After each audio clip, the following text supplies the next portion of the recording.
अहम खबर देंगे आपको। चीफ इलेक्शन कमिश्नर की ज़ेर सदारत इलेक्शन कमीशन का इजलास खत्म हो गया। कमिश्नर रावलपिंडी के इल्जामात पर आला सतह कमेटी तश्कील देने का फैसला। आला सतह कमेटी की सदारत इलेक्शन कमीशन के सीनियर मेंबर करेंगे। Secretary, special secretary, additional director general कानून कमेटी में शामिल। कमेटी रावलपिंडी के DROs मुतालिका के बयानात कलमबंद करेगी। मजीद तफसीलात जानेंगे बोल न्यूज़ के नुमाइंदे फहद चौधरी से। जी फहद चौधरी।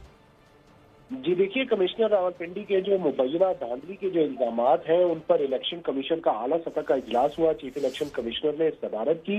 इस इजलास में एक खुसूसी कमेटी तश्कील देने का फैसला किया गया, जिसकी सरबराही मेंबर सिंध निसार दुरानी करेंगे। इस कमेटी में सेक्रेटरी, स्पेशल सेक्रेटरी और एडिशनल DG लॉ भी शामिल होंगे।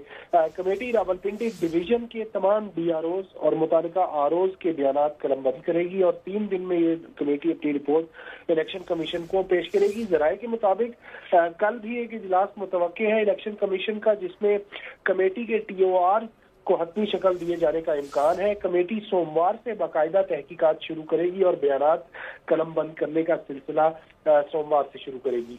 जी बहुत शुक्रिया फहद चौधरी।